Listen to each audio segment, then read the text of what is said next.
네, 안녕하십니까. 저는 김원식이라고 합니다. 오늘 이 별난 독서 문화 체험장에서 이 스토리텔링 강의를 맡게 되었는데요. 저는 이제 문화평론가로 활동을 하고 있고요. 한 20여 년 동안 문화 콘텐츠에 대해서 이제 관심 있게 분석하고 연구하고 있습니다. 오늘 시간에는 세간에서 관심을 많이 보이고 있는 스토리텔링 강의를 담당을 했습니다. 그래서 1강에서는 이제 이론적인 내용 중심으로 말씀을 드리고요. 2강에서는 사례 중심으로 말씀드리겠습니다. 다양한 콘텐츠 속에서 스토리텔링이 어떻게 적용되는지 좀 살펴드리겠고요. 또 영상 콘텐츠도 보면서 실제 사례도 보겠습니다. 그래서 첫 번째 시간에는 좀 개념적인 내용이라서 약간 딱딱할 수도 있고요. 그렇기 때문에 약간 생소할 수도 있지만은 잘 따라오시면은 2편에서는 영상을 주로 보니까 더 흥미로울 거라고 생각이 듭니다. 요즘에 이제 스토리텔링 강의라는 게 많이 화제가 되다 보니까 관심도 많이 있고요. 또 문화 콘텐츠 학과도 많이 생겼습니다. 그런데 이 문화 콘텐츠 학과에서 가장 인기 있는 과목 중에 하나가 스토리텔링 강의거든요. 그래서 이 시간에 스토리텔링이 무엇인지 좀 자세하게 살펴드리고 그 실제 쓰임에 대해서도 말씀을 드리겠습니다. 근데 스토리텔링에 관련된 책도 굉장히 많이 나와 있고요. 또 인터넷 검색을 하면은 정말 다양한 그런 이제 주장들이라든지 또 얘기들이 많이 있어요. 근데 사실은 좀 그 스토리텔링에 대해서 확실하게 구분하지 못하는 그런 측면이 있고요. 예전에도 스토리라는 거, 그러니까 이야기가 화제가 많이 됐었는데 굳이 왜 스토리텔링이라는 단어를 꺼내느냐라고 생각하실 수도 있는 거거든요. 그래서 이 시간에는 스토리텔링이 무엇이냐라는 것도 중요하지만은 기존의 스토리하고 지금에 많이 언급되는 스토리텔링하고 어떤 점이 좀 다른지를 좀 살펴드리겠고요. 그리고 왜 스토리텔링이 이렇게 부각이 되었는가라는 배경을 좀 짚어보도록 하겠습니다. 그리고 스토리텔링의 요건이라든지 요소 이런 것들이 굉장히 필요하다는 거죠. 사실 전국적으로 스토리텔링 공모전이라든지 스토리텔링 사업들을 참 많이 합니다. 그리고 스토리텔링이 유행한 지 꽤 됐습니다. 그런데 아직도 스토리텔링이 무엇인지에 대해서 명확하게 규정이 되어 있지 않고요. 그러다 보니까 공모 사업이라든지 아니면 그런 이제 작품 활동을 하는 데 있어서도 좀 다른 결과물들이 많이 나와요. 그래서 왜 그런 결과물들이 나오는가, 그리고 올바른 방향은 무엇인가, 이런 점을 첫 번째 시간에서 살펴드리고 두 번째 사례를 통해서 말씀을 드리겠습니다. 자, 그래서 기본 개념부터 이렇게 말씀을 드려야 됩니다. 여러분 너무나 잘 아시다시피 스토리텔링은 우리나라 말이 아니고요. 네, 영어에서 왔죠. 그래서 스토리하고 텔링하고 이렇게 결합을 한 것입니다. 그래서 스토리텔링을 우리말로 굳이 하자 그러면 이야기하기, 이야기하는 중 이렇게 이야기할 수 있을 것 같아요. 예. 그러면 여기서 이제 궁금증이 있거든요.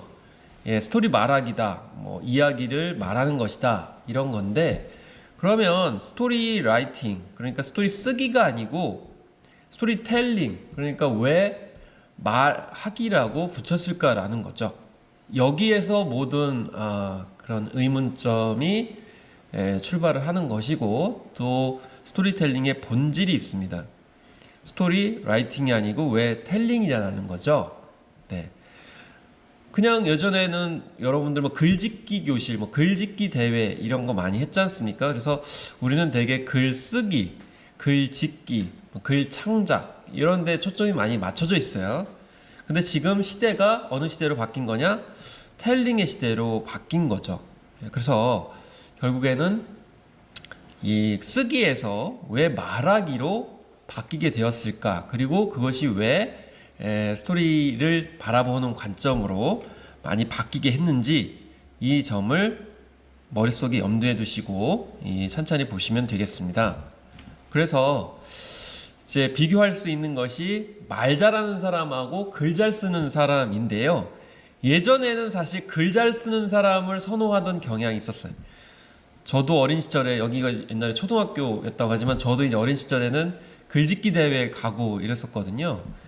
그리고 저 웅변도 했었어요. 근데 글짓기 대회하고 웅변이라고 했을 때 사실은 웅변 대회보다는 글짓기 대회를 더 우선했거든요. 그리고 웅변 대회라는 것도 되게 반공, 뭐 웅변 대회 이런 게 많았었고 굉장히 딱딱하죠.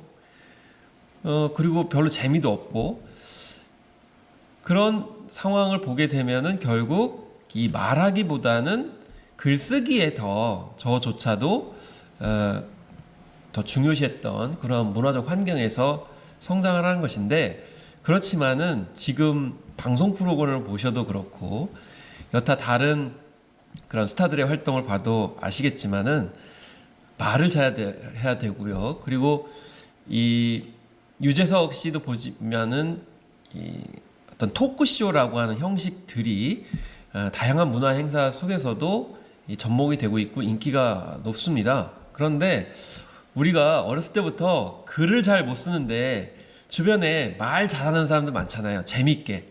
뭘 좀 술자리거나 아니면 카페 가서도 저 친구는 뭐 이렇게 지식적으로나 뭐 글 쓰기와는 거리가 먼데 말을 참 잘하는 사람이 있어요. 어떻게 어떤 소재를 다룬다 하더라도 참 재미있게 사람들의 이목을 끌면서 말을 잘하는 사람이 있다는 거죠. 그 말 잘하는 사람이 사실은 스토리텔러, 일종의 스토리텔링을 잘 하는 사람이고요. 이게 요즘 코드에 맞는 사람이라는 거죠. 그래서 그러면은 이 말 잘하는 사람은 어떤 특징이 있느냐? 글자 쓰는 사람하고 좀 차이점이 있습니다. 첫 번째 말 잘하는 사람은 계속 말씀드리겠습니다만은 감정과 감성에 호소하는 이야기를 합니다. 그런데 글 잘 쓰는 사람은 주로 이성과 합리적인 논리에 호소를 많이 하죠. 예. 그래서 말 잘하는 사람은 또한 이 감정과 감성을 어떤 측면을 가지고 호소하냐면은 사건과 이야기 중심으로 합니다. 예를 들면 이런 거죠. 제가 오늘 파주에 오게 됐는데 잘 익숙하지 않아가지고 제가 금천역이 1번 출구인지 2번 출구인지 헷갈려가지고 2번 출구 나오라고 그랬는데 2번 출구 앞에 엉뚱한 데 가 있었는데 대표님이 잘 인도해 주셔가지고 왔다 이렇게 얘기하는데 저는 좀 말을 잘 못하네요. 근데 이 글 잘 쓰는 사람은 이거를 메시지와 논리 중심으로 차근차근 시간 순서대로 설명을 하겠죠. 그러면은 사실 덜 재미가 있죠. 그래서 말 잘하는 사람은 이렇게 어떤 메시지와 논리 중심이 아니라 사람들이 관심 있는 내용을 우선한다는 거죠. 그러면 너는 왜 지하철역에서 잘못 나왔니? 라고 하면서 이제 왜 잘못 나왔는지에 대해서 주로 얘기하겠지만은 글 쓰는 사람들은 왜 어떤 과정을 통해 가지고 잘못 나왔는 그 상황만을 기술하게 되는 상황이 벌어지게 되죠. 자, 말 잘하는 사람은 또 재미와 흥미를 우선하게 되고요. 하고자 하는 말을 앞에 내세웁니다. 자, 어제 서울역 앞에서 사고가 났어.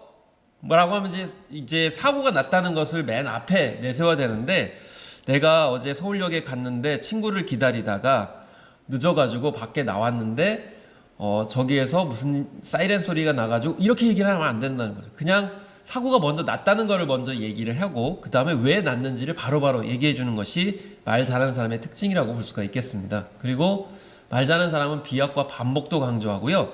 이게 이제 우리가 드라마를 보면은 일일 드라마를 보면은 되게 회상 장면이 많고 또 반복해서 말을 많이 하잖아요. 이제 그런 점들이 특징이라고 볼 수가 있겠고 특히 상대방의 반응에 따라서 이제 변화하는 거죠. 그래서 이 글 잘 쓰는 사람은 앞에 사람이 없기 때문에 혹은 이제 반응이 없기 때문에 자기 위주로 글을 쓰게 되지만은 스토리텔링을 하는 사람은 끊임없이 말을 듣는 사람을 중심으로 해서 그때그때 다 달라집니다. 그래서 이 바로바로 알아들을 수 있도록 해주고요. 글 잘 쓰는 사람은 이 완벽성, 글의 구조 여기에 집중을 하게 돼서 천천히 순차적으로 반응을 하게 됩니다. 이게 무슨 말씀이냐면은 글 잘 쓰는 사람은 일단 주어, 목적어, 서술어 이런 관계 또 오탈자가 없는지 또 앞뒤 문장 구조를 탄탄하게 짜임새 있게 만들어야 되고 심지어 한마디를 한다 하더라도 굉장히 언어를 다듬어 가지고 정제해 가지고 쓰잖아요. 그러면 굉장히 완벽하기는 하지만은 재미가 없어요.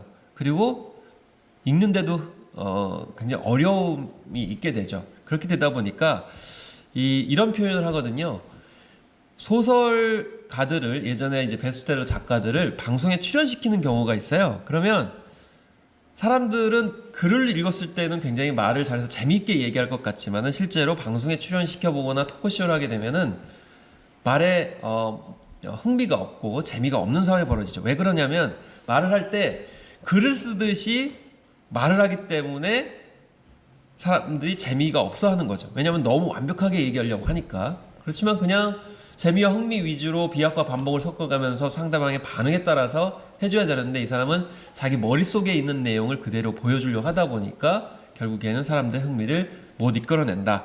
그래서 이 말 잘하는 사람하고 글 잘 쓰는 사람하고 이런 차이가 있다라는 것이고요. 그런데 이 둘을 다 잘하는 사람이 누구냐면은 도올 김용옥 선생 같은 경우에는 이 두 가지를 다 잘합니다. 뭐냐면 이 사람은 글을 쓸 때는 말하듯이 쓰고요. 예. 그리고 또 말을 할 때도 너무 완벽하게 글을 쓰듯이 말하려고 하는 것이 아니고 앞에서 말씀드린 것처럼 사람들의 흥미와 재미, 상대방의 반응에 따라서 그리고 비약과 또 반복 이런 말하기에 초점을 맞춰서 이야기를 하다 보니까 결국 자유자재로 말과 글을 잘 하는 사람이다. 그래서 21세기에는 사실은 이 말과 글의 어떤 특성 그리고 말의 특성에 맞게 해주는 것이 가장 바람직하다. 그래서 우리가 글 쓸 때도 뭐 해외 사례도 있다고 말씀드리겠지만은 말하듯이 글을 쓰는 것이 지금 현재의 21세기의 새로운 특징이다. 그래서 스토리텔링으로 글을 쓴다는 것도 새로운 글쓰기 하나의 흐름이다라고 말씀드릴 수가 있겠습니다. 특히 해외 그 언론 기자들 같은 경우에는 스토리텔링 기법이라고 해서 이 보도 기사를 쓸 때도 스토리텔링 기법으로 씁니다. 그것은 이제 이따 자세하게 말씀을 좀 드리겠습니다. 자, 그래서 스토리텔링의 개념을 좀 구체적으로 살펴드리겠습니다.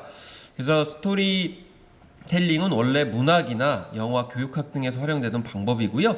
스토리와 텔링의 합성어입니다. 말 그대로 이야기하다라는 의미를 갖고 있는데 그러면 왜 우리는 이야기가 필요한 것인가? 라는 건데 크게 세 가지를 좀 말씀을 드리겠습니다. 첫 번째는 이야기를 통해서 전달을 하게 되면 기억이 훨씬 더 잘 되고요. 또 이야기를 통해서 전달받은 사람들은 쏙쏙 잘 들어온다는 것이고 심지어는 감동까지도 받으면서 두 번째처럼 사람의 마음을 변화시킬 수 있다라는 거죠. 그래서 사람의 마음을 움직이는 것은 화려한 언변이나 논리적인 설득도 아니다라는 겁니다. 되게 우리가 논리적으로 설득한다라고 얘기를 하지만은 이야기를 통해서 설득을 하게 되면은 자연스럽게 더욱더 공감을 하게 되면서 이 마음의 변화를 일으키게 된다라는 것이고요. 세 번째는 이해력입니다. 추상적인 개념 설명보다는 구체적인 이야기를 통해서 잘 이해를 하게 되는데요. 왜 그런지에 대해서는 이따 설명을 드리겠습니다.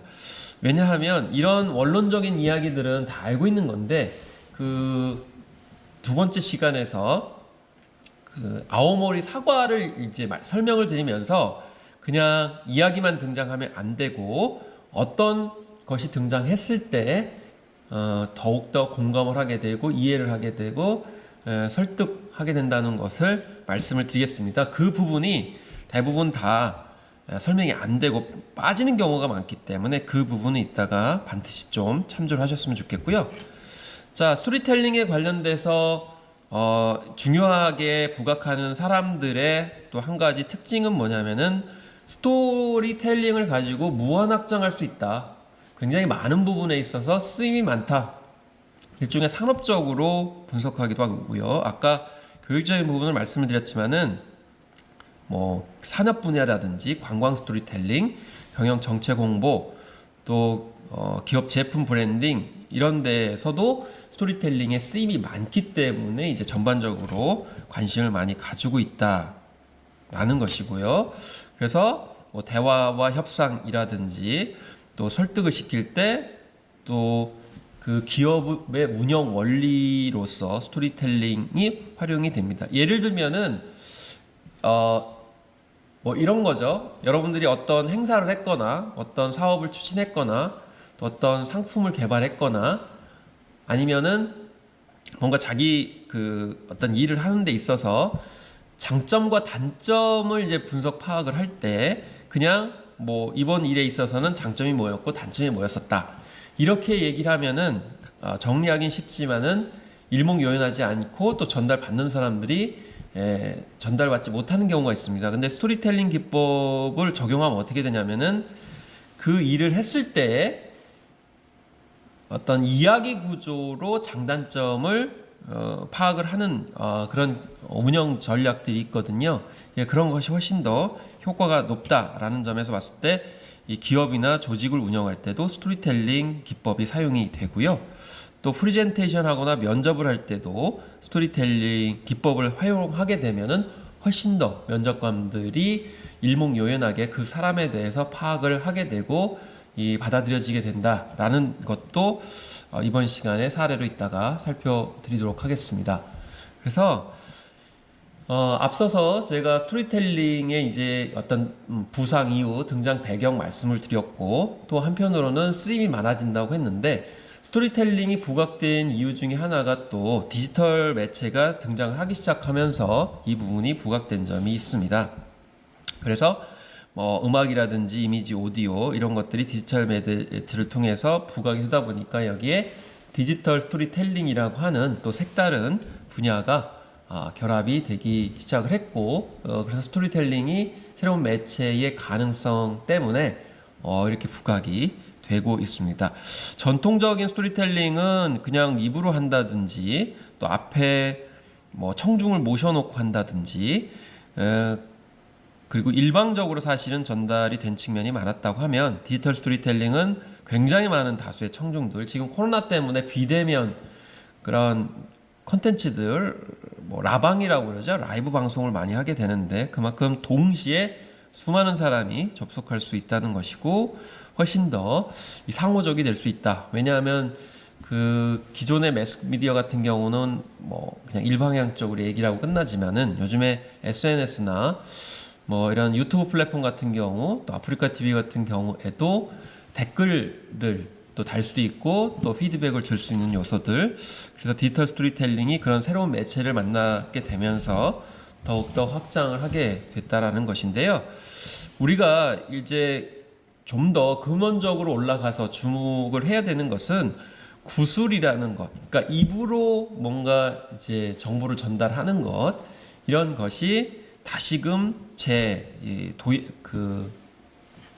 21세기에 다시 돌아왔다라는 겁니다. 그러니까 예전에는 입으로 주로 말을 했다고 하면은 이제 문자 시대가 되면서 문자로 기록을 하다가 이제 2차 구술 시대, 그러니까 디지털 매체 같이 인터랙티브하게 상호작용이 가능한 그런 기술 시대가 되다 보니까 제 2차 구술 시대가 나왔고 그 2차 구술 시대에 스토리텔링이 강력하게 부상을 했다라는 겁니다. 그래서 참고로 이 구술 문자와 문자 문화 이렇게 된 책이 있는데 월터 웡이 쓴 책인데 이 책이 왜 입말이 중요한지 그리고 문자로 기록하고 전달한 것과 어떤 차이가 있는지를 굉장히 일목요연하게 정리한 책입니다. 그래서 이 구술 문화와 문자 문화라고 했는데 결국 구술 문화와 문자 문화라고 했을 때요.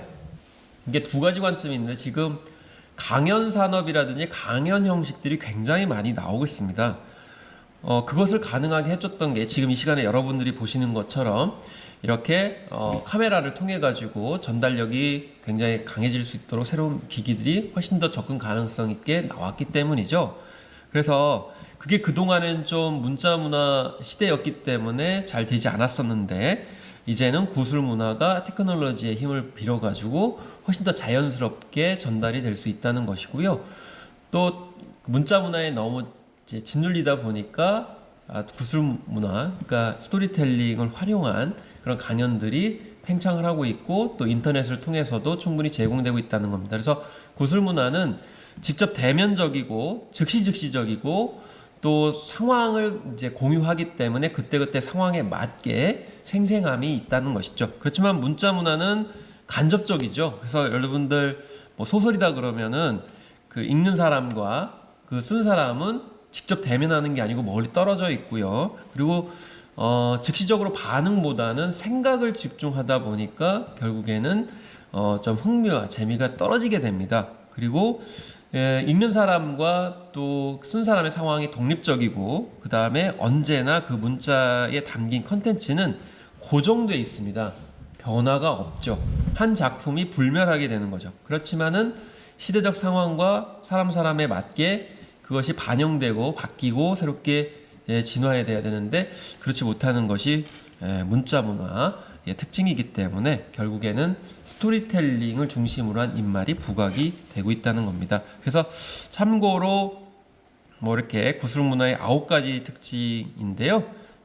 첨가적이고 집합적이고 다변적이고 그리고 어떤 원칙을 지키고 인간 세계에 밀착되고 약간 농쟁적이고 감정적이고 상황에 맞게 이루어진다. 이 9가지 요소는 이제 뒤에 살펴보겠지만은 스토리텔링의 기본적인 특징이라고 볼 수가 있겠습니다.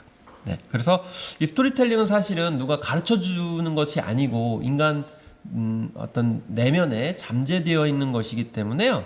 여러분들 별다른 교육 없이도 이야기는 어린아이들도 이해를 할 수 있다는 거죠. 그렇기 때문에 어린아이도 이해를 하는 스토리텔링의 중요성을 다시 생각을 해봐야 된다. 그래서 여러분들이 마케팅을 하든 아니면 여러분의 자기 주장이라든지 어떤 꿈들을 공유하기 위해서는 이야기 형태로 잘 구성하고 그런 것을 전달하고 심지어는 뭐 미술 작품이든 문학 작품이든 영화, 만화 작품이든 간에 거기에 접목을 시키는 노력들이 필요하다라는 것입니다. 그래서 이 무엇보다도 제일 중요한 게 모바일 문화가 형성이 되게 되면서 상호 소통하고 이제 상호 작용을 하는 것이 무엇보다 중요했다는 것 다시 한번 요약을 말씀을 드리겠고요. 좀 더 이제 확장을 하게 되면 이건 구체적으로 들어가지는 않겠지만은 이 상호적인 스토리텔링이기 때문에 뭐 결론도 열린 결말이 나오기 수도 있고 요즘에 얘기하는 스핀오프라고 그래가지고 다시 뻗어 나오는 스토리가 될 수 있을 수 있고요. 그리고 뭐 이제 더 전문적으로 들어가게 되면은 프리퀄 형식으로 하기도 하고요. 그래서 이건 콘텐츠에만 한정이 되는 건데 그래서 스토리텔링이 굉장히 다양한 다채로운 모습으로 변동을 하게 된다는 겁니다. 단 전제 조건이 뭐냐면은 이 정도의 상호 스토리텔링이 되려면은 그 원작이 굉장히 많은 사람들한테 감명도 주고 팬들을 확보했을 경우에는 이런 상호적 스토리텔링이 더욱더 다채롭게 이루어질 수 있다. 그래서 여러분들도 만약에 팬을 거린다. 그러니까 요즘에 스타나 셀럽들을 좋아하는 거는요. 그 사람의 인생 스토리를 사실은 좋아하는 거거든요. 그래서 그 스토리텔링에 공감을 하고 팬이 되게 되면은 그 사람의 스토리가 계속 진행이 되고 변화하기를 바라는 현상도 생기고요. 이제 사회관계망 서비스 때문에 평범한 여러분들 같은 경우에도 언제든지 팬을 확보할 수 있고 스토리텔링의 주인공이 될 수 있다. 그래서 여러분들이 스토리텔링을 할 때 어떤 점에 초점을 맞춰서 스토리텔링을 해야 되는지를 찬찬히 살펴볼 거고요. 우리나라에서도 이제 뭐 미생이라는 작품이 이렇게 굉장히 인기를 끌게 되니까 다양한 형태로 스토리텔링을 미디어 매체에 맞게 하게 되면서 진화하는 모습을 이제 보고 있다라는 것입니다. 자, 그래서 앞서 말씀드린 부분을 좀 요약해서 말씀을 드리면요. 자, 형태는 어떤 형태냐? 스토리텔링이라는 거는 바로 사람들 앞에서 이야기하듯이 말하는 기법입니다. 그러니까 지금 현재 제 앞에 누가 없어가지고 얘기를 뭐 이렇게 못하는데요. 앞에 사람이 있듯이 얘기를 하는 거죠. 그러면 제가 말씀을 드리면은 이 듣고 계신 분이 표정이 바뀌기도 하고 어떤 감탄사를 지르기도 하세요. 아니면 반응이 없는 경우도 있어요. 그러면 왜 반응이 없지라고 순간적으로 생각을 하면서 반응을 이끌어내기 위해서 거기에다가 이제 에피소드나 이야기를 덧붙이게 되거든요. 그리고 청중의 반응이 좋으면은 거기에 더 이제 열심히 흥이 나가지고 더 열심히 하게 되죠. 반응이 없으면 뜨뜻미지근하게 되고. 그래서 이렇게 그 상황에 맞게 사람들 앞에서 이야기를 하게 되니까 훨씬 더 생생하게 되는 거죠. 그래서 이번에 코로나19 때문에 그런 거 많이 느끼셨을 거예요. 뭐 공연을 하든 어떤 토크쇼를 하든 간에 사람이 없게 되면은 정말 생생함이 덜어가게 되는구나.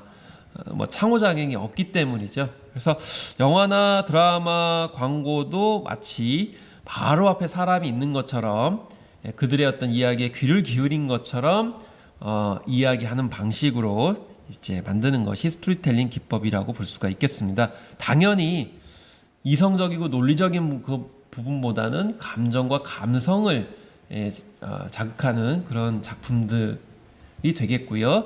그 다음에 사건과 이야기 중심이고 예술가 중심이 아니고 철저하게 소비자 중심, 듣는 분들, 대중들, 관객들을 중심으로 스토리를 이야기를 하게 되고 재미와 흥미 요소를 우선하게 됩니다. 이따도 설명드리겠지만은 할리우드 영화 같은 경우에는 대표적으로 스토리텔링을 잘합니다. 왜 그들이 잘하는가는 더 부연하겠지만은 할리우드 영화는 법칙이 있는데 대체적으로 95% 이상의 재미 요소에다가 5% 정도의 메시지와 논리를 결합시킵니다. 그러니까 전반적으로 재미가 쭉 있다가 한 5% 정도만 교훈과 메시지를 결합하게 되기 때문에 할리우드 영화가 세계를 제패하는 거거든요.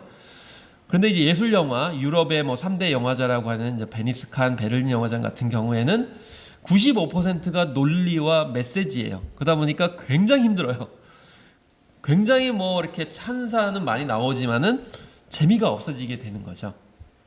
그리고 심리적 효과를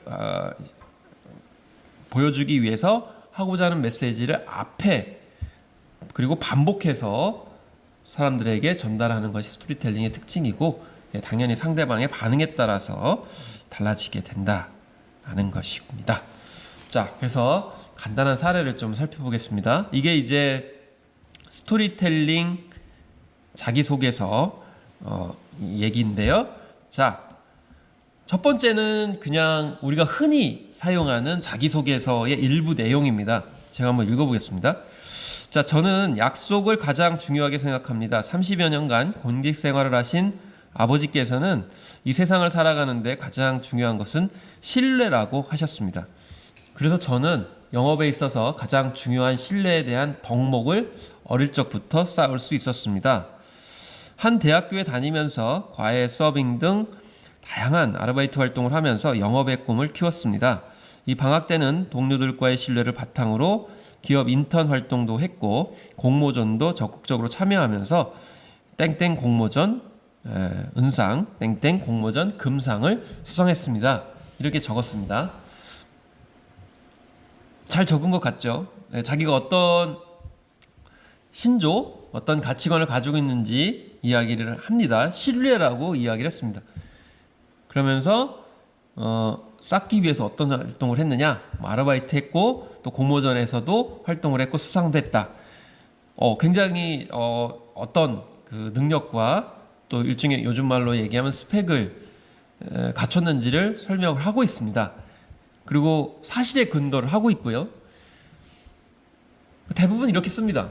이건 뭐 별로 문제가 있는 것 같진 않은데.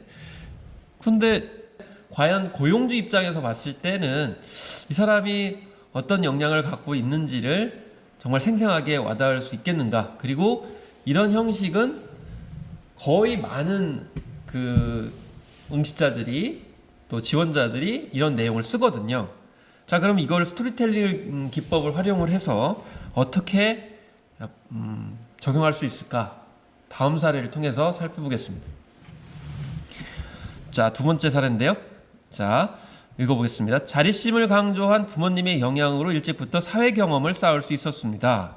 이거는 이제 일반적인 자기의 그 사실이죠. 경험이죠. 그 다음부터가 다른데요. 그 가운데 대형 마트 연어 시식 아르바이트를 할 때 무작정 연어를 구워서 손님들에게 시식을 권했던 경험이 있습니다. 하지만 판매로는 이어지지 못했고 판매량을 높이기 위해 고심에 고심을 거듭한 결과 연어를 구매하는 소비자의 상당수가 양파를 함께 산다는 사실을 알게 되었습니다. 이후에 저를 담당해준 팀장님께 진열대를 옮기자는 제안을 했고 매장 옆 칸으로 진열대를 옮기면서 좋은 결과를 얻을 수 있었습니다. 이렇게 이야기를 하고 있죠. 자, 여기에 뭐 어떤 공모전에서 수상을 했다거나 뭐 이런 내용들이 없습니다. 그렇지만 하나의 사건이 있죠. 그러니까 이야기가 있는 것입니다. 대형마트에서 아르바이트 한 것도 객관적인 팩트입니다. 그런데 아르바이트를 할 때 무슨 일이 벌어졌느냐라는 거죠. 네. 판매로는 이어지지 못했다. 여기서 중요한 게 판매로는 이어지지 못했다라는 것이죠. 이건 어떻게 보면 갈등 상황입니다. 네. 갈등 상황은 해결을 해야 됩니다. 자, 한 가지 이따도 말씀을 드리겠지만은 스토리에서 제일 중요한 거는 갈등입니다. 갈등이 없는 스토리텔링을 하는 경우가 너무너무 많습니다. 어떤 지역에 가거나 이랬을 때 공모전 하는데 그냥 사건만 나열되는 경우가 많아요. 그럼 이건 스토리의 요건이 아니거든요. 어떤 문제와 갈등이 있어야 돼요. 문제와 갈등이 있었을 때 그걸 어떻게 해결하느냐. 그러니까 실제 스토리텔링에서는 본인이 어떤 해결책을 해야 돼서 그걸 해결해야 되죠.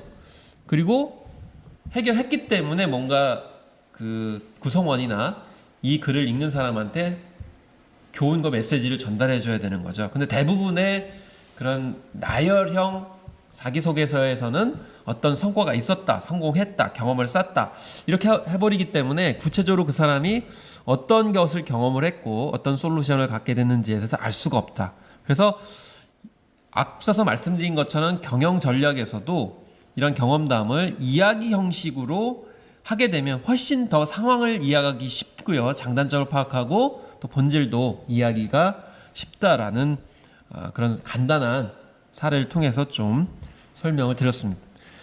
그래서 스토리텔링의 부상 이유는 물론 미디어 발달이라는 것에 기여를 하고 있지만은 여기에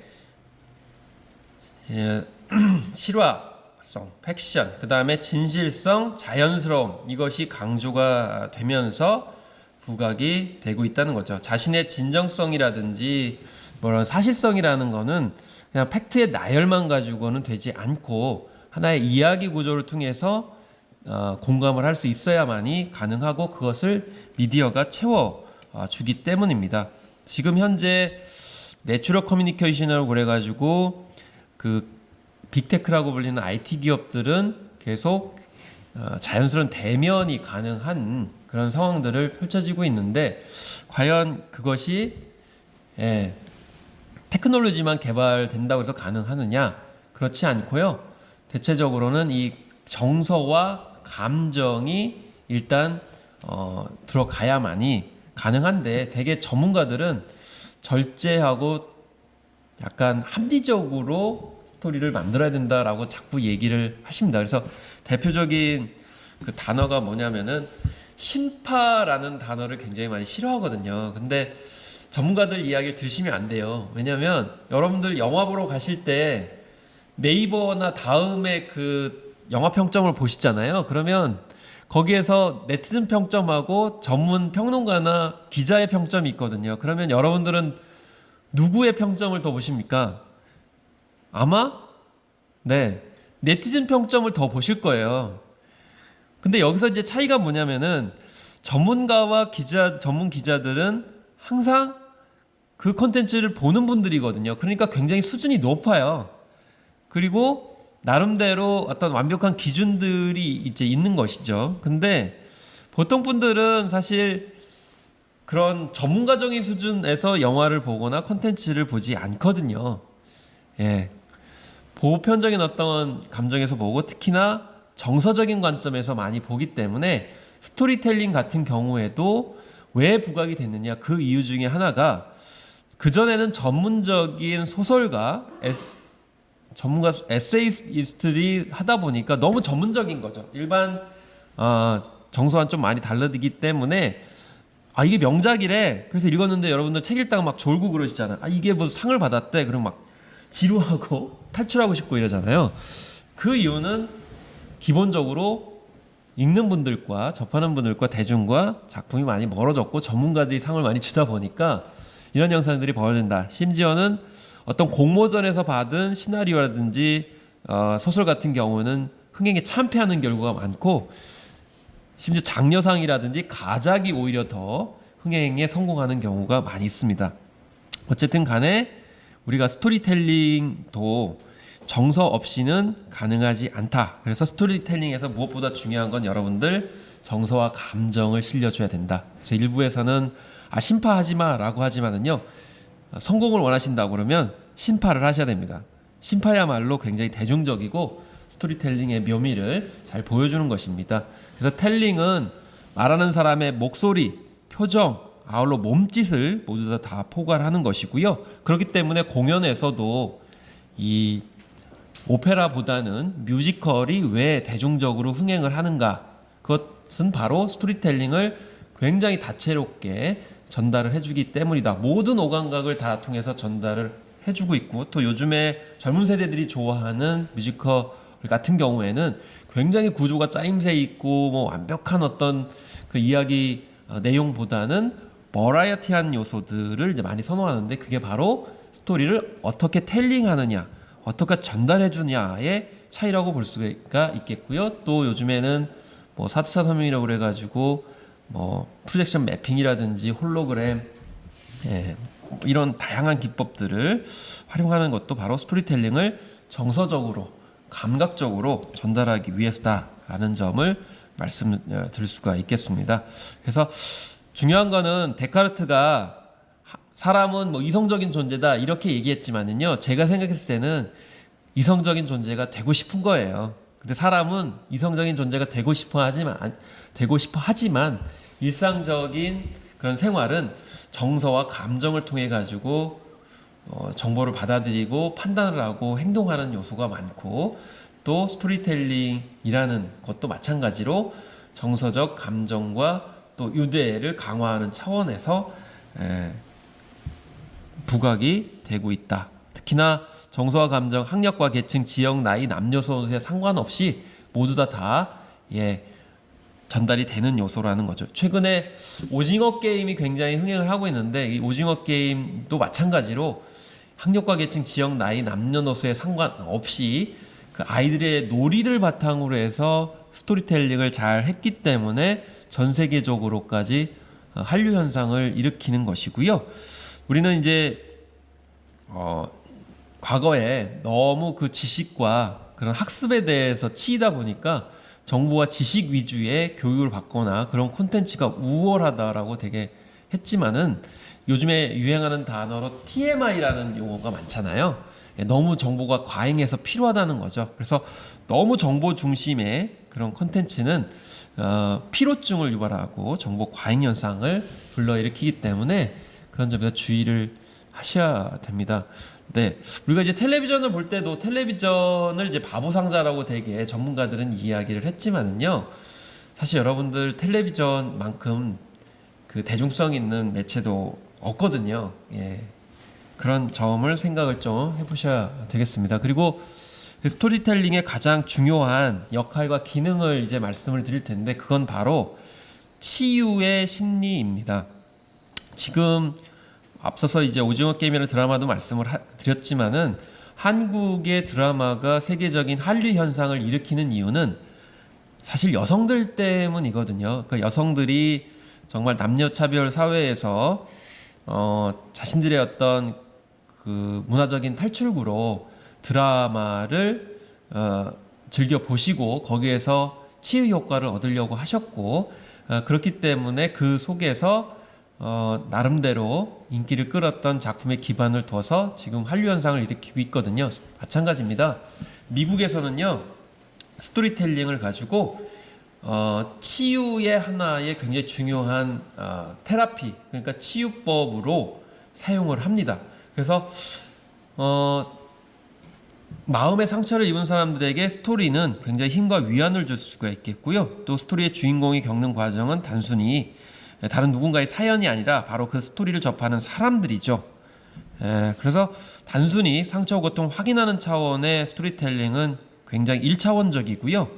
여기서 이제 보여주셨듯이 스토리텔링을 통해서 힐링 콘서트라는 거를 합니다. 이게 힐링 콘서트라는 게 뭐냐면요, 자기가 살아온 그 삶의 이야기를 콘서트 하듯이 그 공연을 하는 거예요. 그러면은 그 콘서트를 보면서 동감을 느끼신 분들은 나만의 문제가 아니구나, 이런 문제를 저 친구도 겪고 있었구나 라고 하면서 동감을 일으키면서 자기 잘못이 아니라는 차원에서 해법을 찾게 되면서 힐링을 하게 되는 거거든요.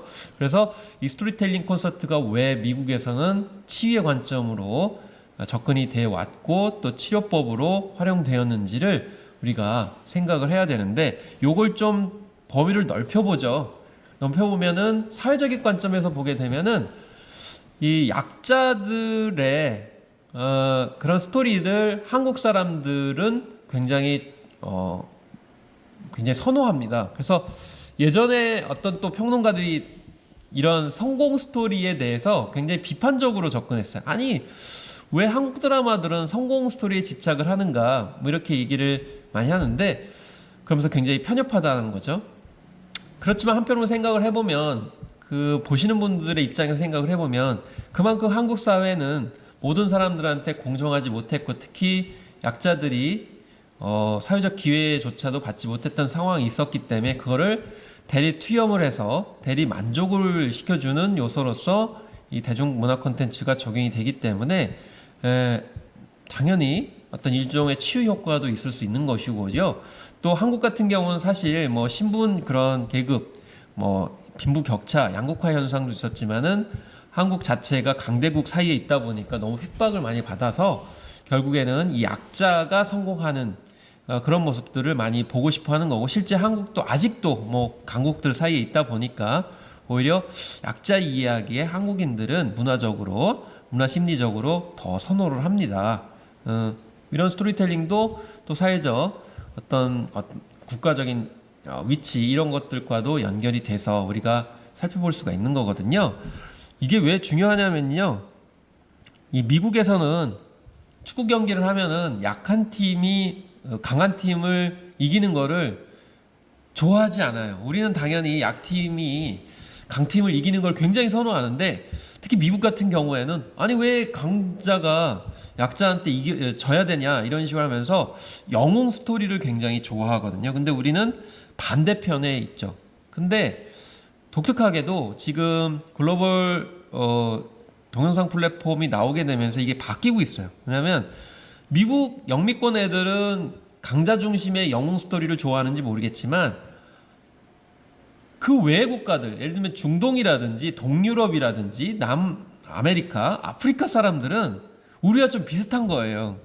예, 그 사람들은 강자 입장이 아니거든. 그래서 이게 거꾸로 우리와 비슷한 처지에 있는 사람들을 공감시킬 수 있는 스토리텔링이라고 하면 충분히 K 콘텐츠가 이렇게 세계로 확정할 수 있구나라는 거를 이번에 오징어 게임을 통해서 사실 보여준 거거든요. 그러니까 오징어 게임이 뭐 한국의 어떤 현실을 대변했기 때문에 세계적 인기 있다 이렇게 얘기하는데 그건 맞지 않는 거거든요. 왜냐하면 한국에 대해서 그들이 얼마나 관심이 있었다고요. 관심 없었거든요. 중요한 거는 세계 보편적으로 그런 오징어 게임의 구조가 가능하겠구나. 그래서 결국에는 이 스토리텔링이라는 거는 해석과 상상을 어떻게 하느냐, 누구를 위해서 하느냐, 결국에는 그 스토리텔링이 대변하고자 하는 그 누군가를 위해서 창작이 되고 해석이 되고 또 공감을 일으킬 때 스토리텔링은 더 생생하고 생명력을 갖게 되겠다라는 것입니다.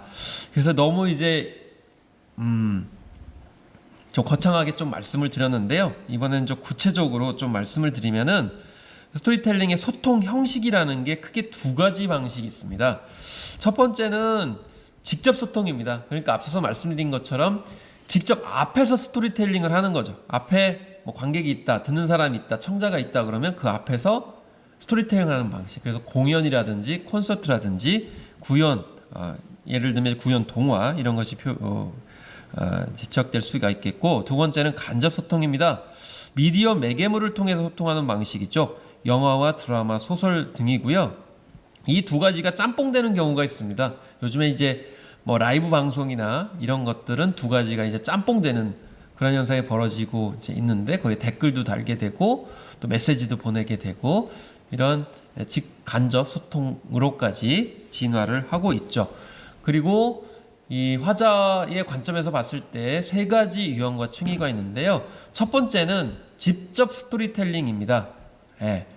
이건 직접 스토리텔링은 뭐냐면 자기 경험을 이야기를 하는 거죠. 그래서 예를 들면은 그 등산을 하는 뭐 예전에 허영우 대장이나 이런 분들이 생생하게 등반했을 때 동료들이 조난을 당하고 그 과정에서 어떻게 되는지에 대해서 생생하게 이해를 하게 되면 그 자리에서 많은 분들이 그냥 눈물을 쏟는다는 거죠.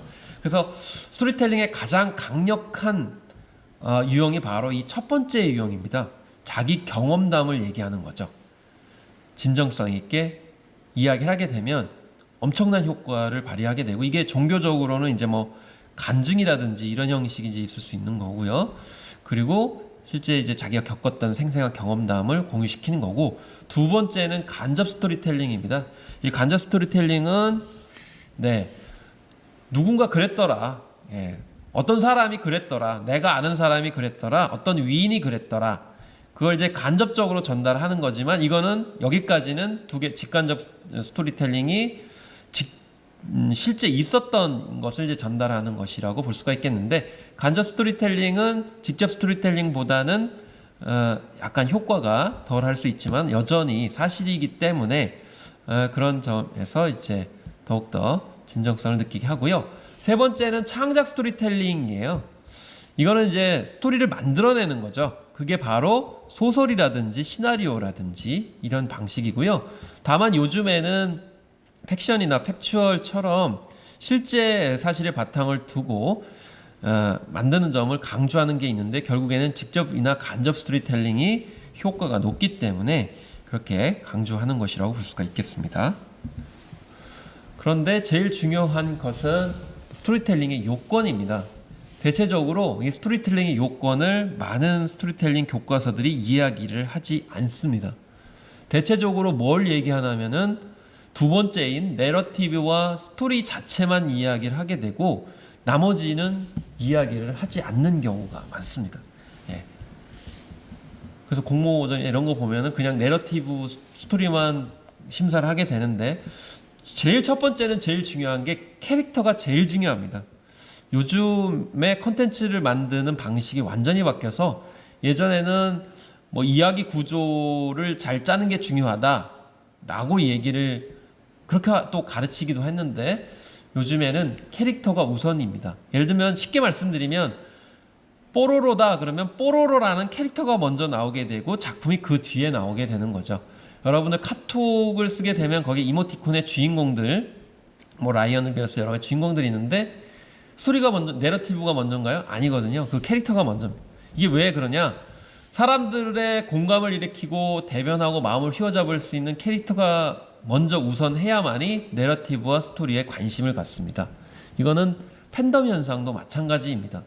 자기가 관심을 갖게 되고 매혹을 느끼는 캐릭터가 있었을 때 내러티브와 스토리에 대해서 더 관심을 갖게 됩니다. 근데 지금은 거꾸로 돼가지고 스토리텔링이 굉장히 파워풀하대, 그러니까 스토리를 먼저 내세요. 그런데 오디션 프로그램 보면 대체적으로 알 수 있는데, 아무리 스토리가 뭐 기구한 그런 스토리를 하더라도 캐릭터가 거기에 부합하지 않으면 팬덤이 형성되지 않습니다.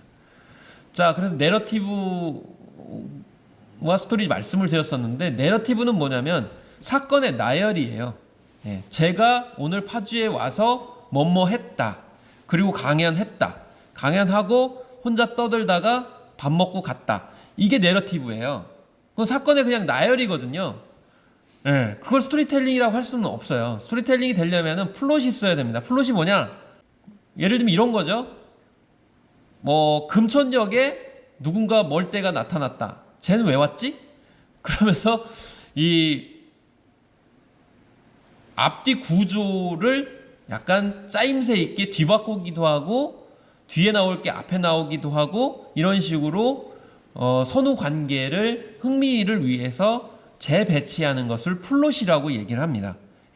그래서 뭐 장르물이라고 얘기를 했을 때 뭐 되게 추리물이라든지 또 액션물들 같은 경우에 먼저 궁금증, 예를 들면 어떤 사고가 일어난다든지, 누가 뭐 살인사건이 일어난다든지, 누가 맞는 장면이 먼저 나온다든지, 뭐 이렇게 사람들이 관심이 있을 만한 장면들을 먼저 배치하는 것을 바로 플롯이라고 얘기를 하게 되는데, 대체적으로 우리가 주변에서 보게 되는 스토리텔링은 그냥 기승전결이라고 하는 굉장히 밋밋한 시간 순차적인 과정들을 펼쳐지게 되는데 그럴수록 너무 평범해지기 때문에 관심을 끌지 못할 가능성이 높습니다. 그 다음에 네 번째는 갈등과 긴장입니다. 아까 말씀드렸듯이 갈등이 없으면 안 됩니다. 등장인물들이 뭔가 갈등이 있어야 됩니다. 네. 그래서 그리고 그 긴장이 일게 되면서 그 긴장을 어떻게 해소할까? 저게 어떻게 되는 거지? 라고 궁금증을 일으켜야 되고요.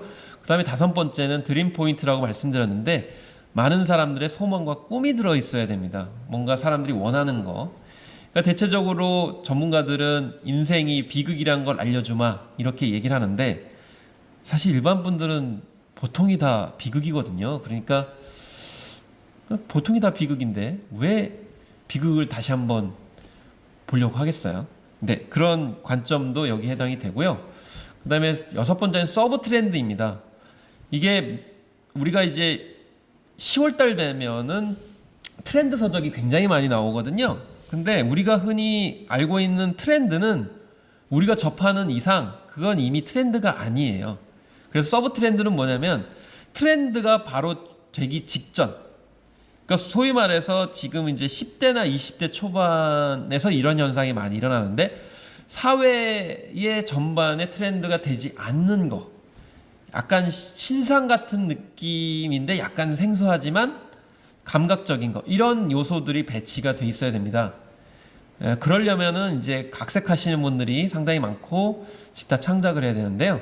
그 다음에 일곱 번째는 스토리텔링의 상호작용이고 인터랙티브 해야 된다는 것이고요. 혼자 그냥 골방에 갇혀가지고 만드는 게 아니고 사람들의 어떤 기호와 취향들을 끊임없이 접목을 시켜야 되고, 그 다음에 여덟 번째는 하이 컨셉입니다. 사람들한테 와닿는 개념으로 접근해야 되고, 그 다음에 아홉 번째는 흐름에 따라서 설명을 해줘야 됩니다. 이거는 너무 그 스토리가 어려워도 안 되고 너무 쉬워도 안 되는 것을 이제 플로우라고 이야기를 하게 되는데, 이 플로우는 게임 이론에서 많이 나오는 개념이기도 한데요.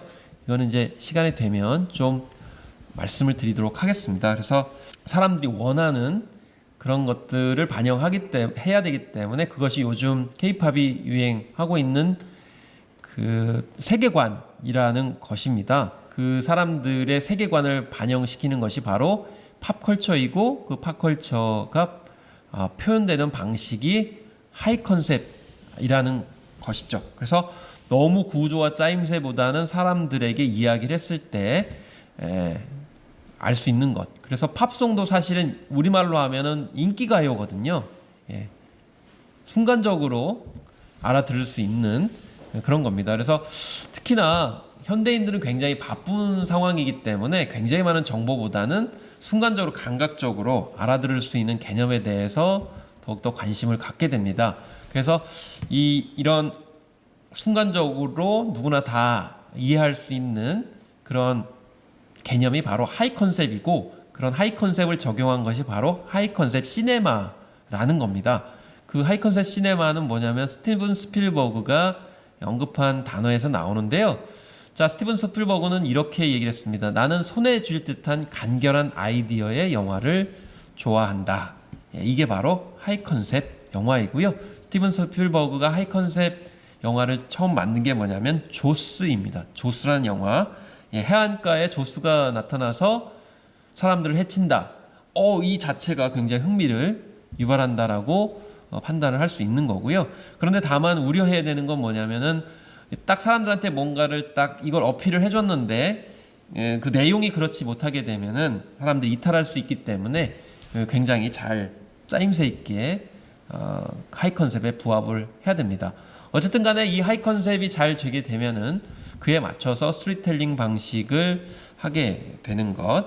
그래서 이 스토리텔링은 어떤 고상하고 고상하지 않은 거에 상관없이 사람들의 감각적인 관심을 일으키는 면이 굉장히 강하다. 그래서 뭐 스포트라이트나 레버넌트처럼 굉장히 훌륭한 구조주의 영화들도 있지만은 이건 너무 복잡하고 또 사람들이 원하는 그런 컨셉이 아니기 때문에 상을 많이 받다 하더라도 이 스토리텔링 자체가 인정을 받지 못하는 그런 경향이 있다.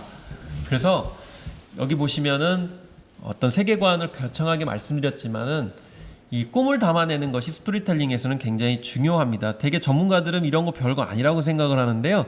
그렇지만 일반 대중 입장에서는 건강이나 행복, 희망, 부유함, 사랑, 자아실현, 섹슈얼리티, 명예 이런 소위 말해서 전문가들이 세속적인 욕망이라고 얘기하는 그런 것들을 스토리텔링을 접하는 분들은 굉장히 중요하게 생각을 한다. 그래서 이 회사도 사람들의 꿈, 소망 이런 것을 스토리텔링 형태로 해서 중요하게 받아들여야 된다라고 주장한 사람이 바로 롤프 옌센의 드림 소사이어티라는 개념이고요. 그 다음에 스토리텔링은 갈수록 참여민주주의, 성취감 이런 것을 굉장히 소중하게 생각을 하고 있습니다. 그래서 이 스토리텔링 아까 상호 인터랙션, 상호 소통 말씀을 드렸잖아요. 민주주의 원칙하고도 맞물리는 점이 있거든요. 그래서 예전처럼 예술가다, 전문가다 이런 사람의 이야기를 일방적으로 듣거나 어떤 종교 지도자의 말을 일방적으로 수용하거나 이런 게 아니고 결국엔 보고 싶은 내용, 듣고 싶은 내용도 자신들의 이야기고 또 누군가 만들어주는 것이 아니고 자신들이 그 이야기를 만들어가기를 원하고 그게 반영되기를 원하는 겁니다. 그게 일종의 스토리 슈머라고 하는 그런 개념이에요. 그래서 당신도 주인공이고 주인공이 될 수 있다. 그래서 이 제품이나 브랜드를 선택하는 소비자가 그 제품에 관련된 스토리를 중요시한다는 말이 이제 스토리 슈머이고요, 일단. 그래서 이거는 이제 1차원적인 개념입니다. 소비자들이 공감할 수 있고 재미있으면서 감성을 자극하는 이야기를 통해서 위로받기를 원하기 때문인데, 그러다 보니까 브랜드 메시지를 다양한 스토리로 만들거나 또 이 스토리를 소셜미디어를 활용을 해가지고 스토리 콘텐츠로 만들어서 이제 홍보를 하는 것이 스토리 슈머 개념이에요. 그래서 공감을 얻기 위해서는 어떻게까지 하냐면은 고객 사연을 사기도 합니다. 예. 이 제품과 서비스를 사보신 분들의 사연을 공모합니다. 이렇게 하는 건데, 이거는 이제 지자체 명소화 작업에서도 전 필요하다고 계속 얘기하는데 하시는 분들이 하나도 없던데, 예를 들면 파주다 그러면 파주의 어떤 특정 공간에 와서 자신들이 겪거나 이런 얘기하고 싶은 스토리가 있을 수 있는 거거든요. 이제 그걸 모아가지고 콘텐츠를 할 수도 있고 또 지역 명소화로 할 수도 있는 건데, 단지 만든 스토리를 소비하는 게 아니고 이제 소비자가 만들어가는 스토리가 더 확산이 되고 있다는 건데요.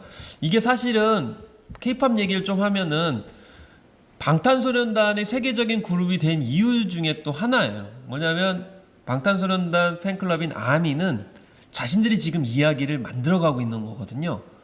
1차적으로 올해 그래미상을 받는 게 목적이거든요. 그러니까 지금 방탄소년단 스토리텔링을 자기들이 만들어가고 있는 거예요. 예. 그렇게 했을 때 성장서사와 만족감을 동시에 준다라는 것이고요. 일본 사례도 마찬가지로 자기가 어떤 신인들을 예를 들면 연극 배우다 그러면 연극 배우가 뜨기 전에 자기가 발굴해요. 그래서 거기다가 힘을 실어줘요.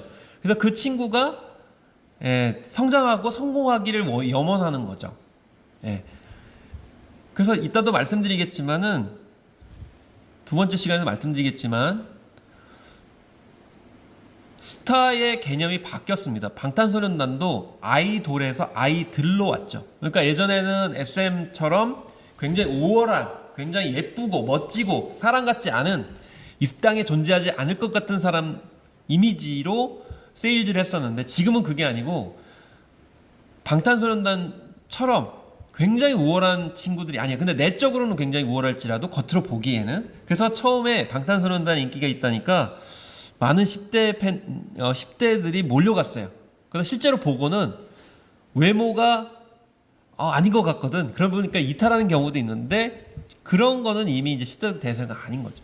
아이돌에서 아이들로. 그러니까 내가 공감하고 감정이입을 할 수 있고, 나와 같은 친구들이네. 그러면 너희들은 혹은 당신들은 성공했고 자기 꿈을 이뤘으면 좋겠다라고 하는 그런 소망들이 결합을 하게 되면서 지금 계속 성장서사를, 성장 스토리를 만들어가고 있고, 그런 것들이 스토리텔링 형태로 계속 SNS에서 화제가 되고 있고, 심지어는 언론에도 이제 등장을 하게 되고, 있는 것이죠. 예. 그리고 그래서 이거를 좀 더 확장을 시켜보면 스토리텔링보다는 사람들은 스토리 두잉을, 이거는 이제 익스트림 스포츠나 뭐 이런 레포츠에서 적용되는 방법인데, 어쨌든 사람들은 스토리텔링은 단지 만들어 놓거나 경험한 것을 이야기하는 수준에서 더 벗어나서 스토리를 실제로 적용하고 만들어 가는데 더 초점이 많다. 그래서 참여의 스토리텔링은 경영 관점에서도 더 영업이익이 더 높았다라는 사례를 몬테규에서 구체적인 수치를 통해서 이렇게 보여주고 있기도 합니다. 네. 또 하나 말씀을 드려야 게 뭐냐면 스토리텔링은 이미지와의 싸움이다 라는 건데요. 이거는 또 이 자체만 가지고도 몇 시간을 좀 이야기해야 될 그런 내용인데요. 우리는 이제 흔히 인간은 언어의 존재다 이런 얘기를 하잖아요. 근데 저는 개인적으로 사람은 이미지의 존재다라고 생각을 합니다. 네, 그래서 되게 천재라고 불리는 사람들의 한 가지 특징이 뭐냐면은 언어보다는 이미지로 사고를 하는 거고요. 그리고 이게 언어하고도 연관이 있는데, 여성들은 굉장히 말을 이제 잘하거든요. 언어적인 능력이 탁월해요. 근데 그 이유 중에 하나가 여성들은 말을 할 때 언어를 구성을 해가지고 말을 하는 게 아니라는 거죠. 그러니까 남성들은 대체적으로 순차적으로 말을 구성한 다음에 이야기를 합니다. 그러다 보니까 수다에 약해요. 그리고 자기 감정 표현에도 굉장히 약하고. 그런데 여성들은 그 자기의 어떤 상황들을 이미지로 떠올리기 때문에 그것을 잘 풀어서 이야기를 하다 보니까 결과적으로는 말을 잘한다. 근데 인간은 그러면 뇌 속에 어떤 걸 생각하고 있을까? 생각을 해보시죠. 인간이 뇌 속에 언어를 가지고 있을까요? 아니죠. 우리가 꿈이라는 거, 그러니까 우리가 밤에 잘 때, 물론 낮잠을 잘 때도 꿈을 꾸지만은 꿈을 꿀 때를 생각을 해보시죠. 거기 언어가 있나요? 언어가 없어요. 인간의 뇌 속에는 이미지밖에 없어요. 이미지와 이미지의 그 연속적인 그런 약간의 움직임이 있겠죠. 그러면 처음에는 언어는 없었던 거죠. 그것을 다른 사람한테 전달을 하려고 하다 보니까 언어 체계를 만들어낸 거기 때문에, 만약에 더 기술이 발전한다고 그러면 이 머릿속에 있는 그런 이미지와 이런 것들을 트랜스미션 할 수 있겠죠. 상대방한테 내 이미지를 그대로 전달하는, 아마 그 기술이 있게 되면 훨씬 더 언어보다는 또 이미지의 어떤 전달력을 높이는 데에 테크놀로지의 발달이 더 유효적절하고 의미가 있을 거라고 생각이 듭니다. 그런데 어쨌든 지금은 그런 단계가 아니기 때문에 우리는 그 이미지를 생생하게 전달하기 위해서 어떻게 해야 되냐면은 결국에는 스토리텔링이라는 방식으로 전달을 할 수밖에 없는 것이죠. 그래서 결국 새로운 변화를 이끌어내기 위해서는 우리 머릿속에 있는 이미지를 다른 식의 스토리텔링을 가지고 재구성을 해서 설득을 시키고 공감을 시키면서 또 이미지를 바꿔주게 되면은 우리의 행동까지도 바꿔줄 수 있다. 이런 내용들이 바로 우리가 이번 시간에 살펴봤던 스토리텔링의 이론적인 강의가 되겠습니다. 그래서 전반적으로 스토리텔링이 굉장히 부각이 되다 보니까 저는 이제 그런 질문들을 많이 받거든요. 아니, 셰익스피어 시대 때도 스토리가 있었는데 굳이 지금 왜 스토리텔링이 부각이 되는 거냐. 그런데 아까 말씀드렸듯이 지금의 스토리텔링은 라이팅이 아니고 텔링, 그러니까 말하기에 초점이 맞춰져 있고요. 그 다음에 ing가 들어가 있습니다. 그러니까 완성형이 아니고 진행형이죠. 그래서 대체적으로 예전에 셰익스피어 시대의 작품은 기존의 작품이 완결되어 있어요. 변함이 없어요. 진행형이 아니에요. 그렇지만은 지금 현재의 스토리텔링은 진행형이고 끊임없이 듣는 사람과 상호 인터랙션을 한다. 그렇기 때문에 고정적이지 않고 항상 변화할 수밖에 없는 것이고요. 그 현상 중에 하나가 지금 현재 리메이크가 굉장히 많아지는 것도 마찬가지로 스토리텔링이 듣는 분들이나 접하는 분들의 감성과 기호 또 현재 취향에 맞게 계속 변화하고 대화하는 그런 과정에 있기 때문입니다. 그래서 사실 저도 강의를 지금 하고 있지만은 여러분들과 눈을 마주치면서 대화하듯이 이렇게 얘기를 해야 되는데 그렇지 못했기 때문에 좀 아쉬움이 있는데요. 코로나19가 좀 극복이 되면서 이렇게 직접 보면서 상호작용을 할 수 있는 날이 빨리 왔으면 좋겠습니다. 네, 1강은 여기서 마치고 2강에서 사례를 중심으로 좀 말씀을 드리도록 하겠습니다. 감사합니다.